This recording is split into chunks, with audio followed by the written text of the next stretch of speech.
Welcome to r/EntitledParents, where this entitled dad tells his own daughter that he doesn't care that her husband has just died. My dad is driving me crazy while I try and grieve. So, my husband unexpectedly passed away just over a week ago.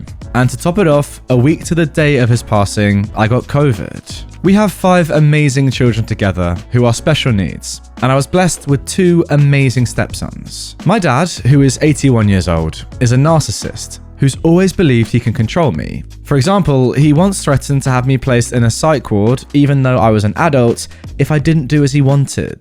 Due to this, I'm screening his calls during this period, and what calls we do have are small and brief. The other day, I was dealing with my husband's affairs, and I get an abusive voice message with him yelling at me that my phone doesn't work. Then today, he calls me, and I reassured him that even though I'm sick, I'm okay. He responds with, "You sound sad."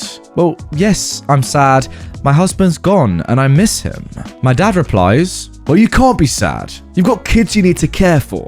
Now, this was not said in a "it will be okay" voice, but a get over it kind of way. I lost it.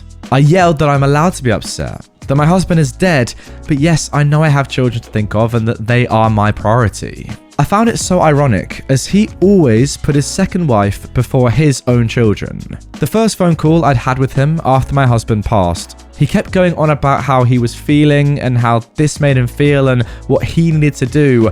Mind you, he'd only met my husband back in August, and my husband avoided him unless it was to support me. I also found out he's been calling my brother, complaining that I'm not talking to him and how I'm neglecting his needs. I've rang his residence and support services and explained the situation and told them to step up as I'm stepping out at the moment. Get this bloke out of your life. Like, who cares who he is? Why is he going on about his needs and all that rubbish? I mean, it doesn't matter. Why has he got no compassion? It's very, very strange. Like, your own daughter's husband has just died, your son-in-law, and you're like, oh, don't care, get over it, be there for the kids. Crazy that. Like, literally, I'm sorry, but like, the last thing you need right now is this guy in your life. Go no contact.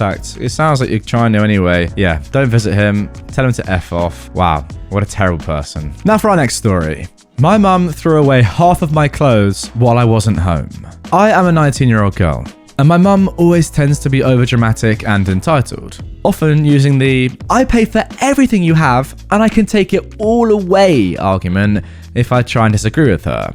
But we recently got into a fight because I just couldn't keep my mouth shut. She's always nagging me to get rid of my clothes because I have a lot of them. Not a strange amount, it's just my closet is small and they don't all fit in there, and my dresser is also overflowing. But I pay for all of them and I love all of them, and they're not hurting anybody. Most of them are nice and pricey too. I grew up around my dad's family and they've always been lower middle class, so I never had nice clothes. Now, I buy myself nice clothes regularly because I love being able to afford them and I love wearing them. My mum, however, says I don't wear all of them and need to get rid of half of them, which is hypocritical because she spends hundreds of dollars a month on clothes and also has more than she could ever store or wear. Lately, I've been working a lot and doing school, so my room has gotten a little messy. I decided to clean it and noticed that I was missing a ton of clothes, some stuff that I loved and wore all the time.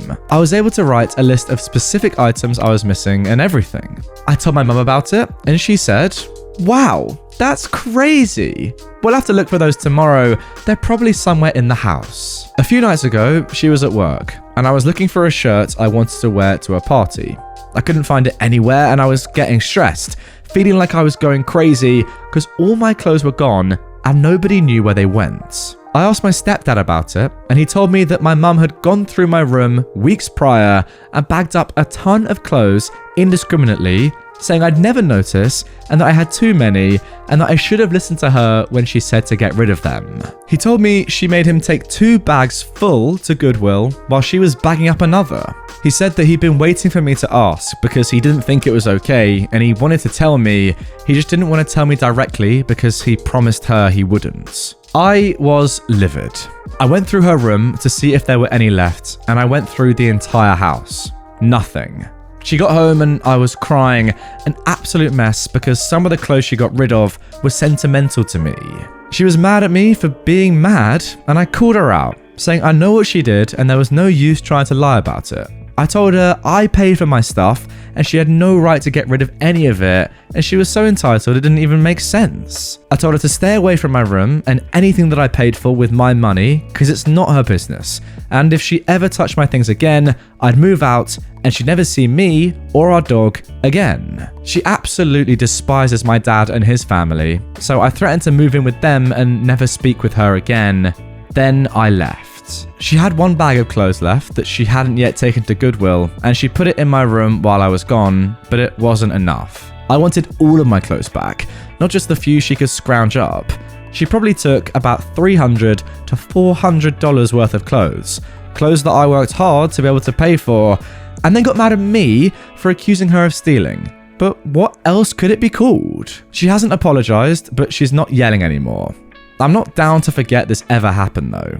I told her it's not her business what I do with my money, and she needs to butt out, and I expect an apology. Nah, I'm sorry, OP. You deserve much more than just a little trashy apology. You deserve $300 to $400, or actually even more, because some of the clothes that your mum has given away are sentimental. And you can't really buy that, can you? It doesn't have a price. So look, if I were you, I'd be asking for $500 at least from your mum to pay for all the clothes that she's just got rid of for no real reason. Like, what actually is she doing? It's very strange, and as you say, very hypocritical. I would say though, try and find your clothes. Like, they're in a Goodwill's, right? Try and find your local one. They may still be in there, or at least some of the clothes will be there. You can buy them back cheap, but definitely get money off your mum. An apology is not good enough. She is an absolute cow. What is with this woman? Also, your stepdad's a little rat, by the way. It's a bit harsh, but he is. Why is he said he knew he was in the wrong, right, for taking the clothes to Goodwill, but he still did it. Like, is he just absolutely whipped by your mum? Clearly he is. But a bit snaky. Come on, lad, expected better from you. The mum's crazy, but you saying, oh yeah, sorry, I was gonna ask you, but I didn't, because I didn't want to upset your mum. You're a pal. That is all you are, and that's all you'll ever be. And now for our third story.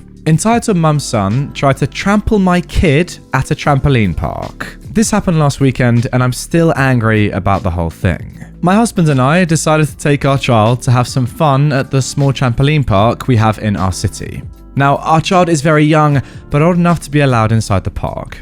It's important to know that there is a small area for smaller children, but all areas of the park are clearly marked with height requirements. Not once did we take our child out of the designated areas for them. One area of the park had these smaller trampolines all next to each other. One cool feature was they had trampolines against the walls so people could really bounce around. One important rule was only one person was allowed per trampoline, and you're not allowed to bounce in another person's square. This is important. The park is semi-busy, and we picked the far corner of the park to take our child to bounce. My husband is bouncing with our child, and I'm just hanging back taking pictures and videos. I've got bad knees, I don't do well on trampolines. Here enters the entitled kid. This boy is bouncing around all over the place, screaming and yelling. Yeah, look, it's a trampoline park, but this kid was freaking obnoxious. His mum, the entitled mum of the story, was just sitting on a bench, playing on her phone and hardly looking at her kid. The boy was constantly going into others' personal spaces, cutting lines to the fun obstacle courses, and even pushing kids out of his way. I saw an employee try and talk to the entitled mum twice, but she just seemed to ignore her. Why she wasn't kicked out then and there, I have no idea. The only reason I even saw all this was because the boy and his screaming was pretty hard to miss. My husband and child are having a ball bouncing around. My child is laughing and content to just stay in their little trampoline square. My kid didn't even care about bouncing into other squares. Now, here is where the entitled kid messed up. The boy begins bouncing around the small trampolines, not looking or caring about anyone else in the area. He cut into several other people's areas, constantly breaking the rules. I'm angry. It wasn't my intention to be a Karen about it, but I found an employee and told them that I'm scared for my kid's safety, as well as the other kids in the area. Then I heard the screaming. I turned to see my husband trying to comfort our kid, who was screaming their head off while huddled on the bottom of his trampoline. The entitled kid was still laughing and bouncing around. I don't even think and rush forward to my kid. I ask what happened, and my husband, who is infuriated, tells me. The entitled kid was bouncing around, and my husband asked him to be careful, because our child was bouncing in the square next to him. Well, the kid ignored him and jumped right into the same square. My kid went flying into the air and fell hard onto the trampoline. The entitled kid laughed and continued bouncing around. Had our child not been hurt, my husband and I probably would have tried to kill the kid. The employee, also angry, rushed to the entitled mum, who was still sitting down, ignoring her own kid. I couldn't hear what the employee initially said, but the entitled mum stood and clearly looked angry. "Why the hell do I have to leave? My son's done nothing wrong." The employee replies, now loud and very angry. "Your kid's been breaking the rules ever since he started bouncing. We should have made you leave earlier, but I was too nice about it, and I tried to give you the chance to parent your kid. Now he's hurt another child. You need to take your son and leave now." The entitled mum looks in our direction, and I'm glaring as my child is still crying in my arms. "That kid is too young for this park anyway. Those parents should have never brought them here.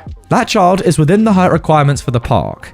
Enough is enough. Take your son and leave before I call the police," replied the employee. There was a lot more cussing out of the entitled mum, but she ultimately took her now screaming and crying kid and left. Unfortunately, our child wasn't really up for bouncing after that, so we decided to leave. We were at that park for less than 30 minutes. The employee did come over to apologize for not making them leave earlier, and she gave us vouchers for free entry next time we want to come and bounce. Our child is okay. A couple of bruises, but nothing major. McDonald's and ice cream made them feel better. But I hope I never see that entitled mum and her kid again. If I do, I'll probably try and strangle them. Look guys, those of you that know me well will know that I'm not the biggest fan of murder, but in this case, it seems very reasonable and logical. Get it done. Get these guys out of here. I mean, wow. One comment here says, super glue the hands to her phone and her butt to the chair. Yeah. That seems reasonable as well. Anyway, guys, that is going to do it for this episode of r/Entitled Parents. Really hope you've enjoyed it. If you did, and you want 1 hour and 15 minutes of class Entitled Parent content right away, boom, check that video out. If you're new to the channel, subscribe, and I'll see you guys all tomorrow for a brand new one.